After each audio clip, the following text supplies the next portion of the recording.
এই মুহূর্তে রাজনৈতিক কোনো কথা বলবো না।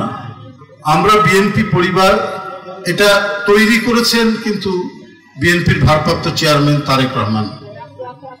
এই কথাগুলি এখানকার যারা আলোচক সবাই বলেছেন, বক্তারা বলেছেন। কেন তার মনের মধ্যে এটা আসলো? আমরা যারা সরাসরি রাজনীতি করি, বিএনপির রাজনীতি করি, ডাক্তার পাভেল ভাই এখানে বলে গেছে, আমরা সবসময় তো সবার খবর নিতে পারি না, আমাদের আরো ভিন্ন কাজ করতে হয়। কিন্তু আমাদের দল সমর্থন করে এইরকম মানুষজনদের নিয়ে তিনি এই সংগঠনটি করেছেন, যাতে অন্য কিছু না, এই যে জুলাই আগস্টের মহা আন্দোলন বা ব্যাপক গণ অভ্যুত্থানটি হয়ে গেল, যে এই গণ অভ্যুত্থানে যারা রক্ত ঝরিয়েছেন, যে পরিবারগুলো ক্ষতিগ্রস্ত হয়েছে, যাদের জীবন চলে গেছে, যারা আহত হয়েছেন, তাদের পাশে থাকার জন্য ভারপ্রাপ্ত চেয়ারম্যান বিএনপির পক্ষে একটি সামাজিক সমাজ সেবামূলক একটি প্রতিষ্ঠান গড়ে তুলেছেন, তার নাম আমরা বিএনপি পরিবার।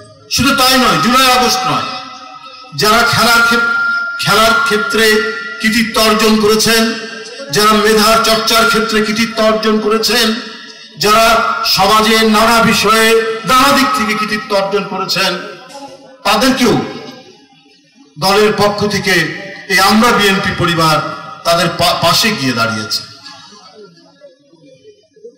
বিএনপির ভারপ্রাপ্ত চেয়ারম্যান তারেক রহমান সেই আদর্শেই অনুপ্রাণিত হয়েছেন, যে আদর্শ তার পিতা বাংলাদেশে সৃষ্টি করেছেন। রাষ্ট্রপতি তিনি ছিলেন, নির্বাচিত রাষ্ট্রপতি। কি দরকার ছিল কোদাল নিয়ে খাল কাটার? কিন্তু সারা বাংলাদেশে 1600 খাল কেটেছিলেন জিয়াউর রহমান, যাতে শুকনো মৌসুমে ওই খালে পানি থাকে এবং ওই খালের পানি দিয়ে যাতে চাষবাস করা যায়। এটাই জিয়াউর রহমান। অনেক বয়স্ক মানুষ যাদের অক্ষর জ্ঞান ছিল না সেই সময়, আজকে অক্ষর জ্ঞান সম্পন্ন মানুষ বৃদ্ধি পেয়েছে। জিয়াউর রহমান নিরক্ষর মানুষদের অক্ষর দেওয়ার জন্য, অক্ষর জ্ঞান শেখানোর জন্য সারা বাংলাদেশে তিনি বিভিন্ন কর্মসূচি গ্রহণ করলেন।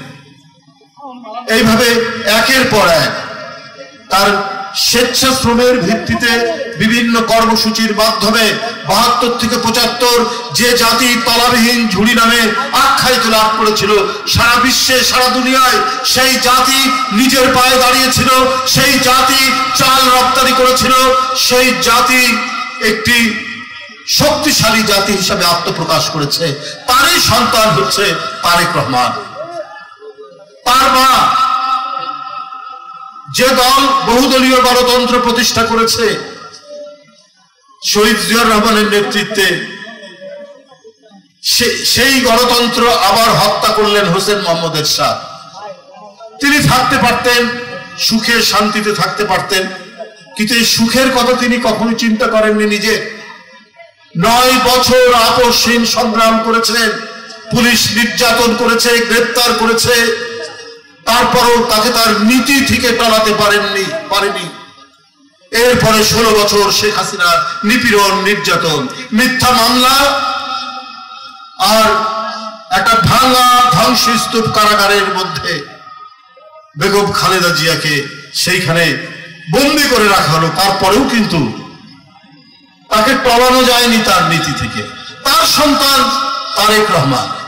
তাই কি গণতন্ত্রের প্রশ্নে, কি রাজনীতির প্রশ্নে, কি মানব সেবার প্রশ্নে তারেক রহমান যে দৃষ্টান্ত স্থাপন করে যাচ্ছেন, সেটি আমাদের অনেকের কাছেই অনুকরণীয়। আজকে আমরা বিএনপি পরিবার এখানে যে রুম্মান এবং মিথুনের নেতৃত্বে আমরা এখানে এসেছি, এবং মিল্লাত ভাই আপনাদের এই এলাকার জনপ্রতিনিধি, তিনি এই আয়োজন করেছেন, এত বিশাল আয়োজন।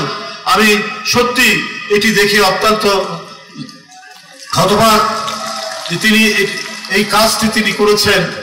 তো সেটি একটি মাত্র কারণ হচ্ছে যে তারেক রহমান সাহেব তিনি তার সমাজ সেবামূলক কাজ, মানুষের কল্যাণের কাজ। এইখানে আমি যে নামগুলো আমি তালিকায় পড়লাম 15-16 জন যারা সেই সময় নিহত হয়েছেন, অনেকে আহত হয়েছেন, তাদের সন্ধানে এবং তাদের পাশে দাঁড়ানোর জন্য আমরা বিএনপি পরিবার আমরা এখানে এসে এই সংগঠনের নেতৃবৃন্দ আমরা এখানে এসে আজকে উপস্থিত হয়েছে। আমি এখন বেশি কথা বলবো না। আমরা বিএনপি পরিবারের এই মুহূর্তের যে অনুষ্ঠানটি, এরপরে বিএনপির অনুষ্ঠান শুরু হবে, তখন কথা বলবো। এখন যে অনুষ্ঠানটি, এটি সারা বাংলাদেশে আমরা রুমন এবং মিথুনের নেতৃত্বে করে আসছি। আমরা পাহাড়ের উপর চড়েছি, পাহাড় থেকে নিচে নেমেছি, আমরা পানির মধ্যে দিয়ে হেঁটে গেছি, শুধুমাত্র তারেক রহমানের নির্দেশ এবং মানব কল্যাণের যে ব্রত নিয়ে বিএনপি রাজনীতি করে, সেই রাজনীতিকে সাফল্যমণ্ডিত করার জন্য আমরা বিএনপি পরিবার কাজ করে যাচ্ছে।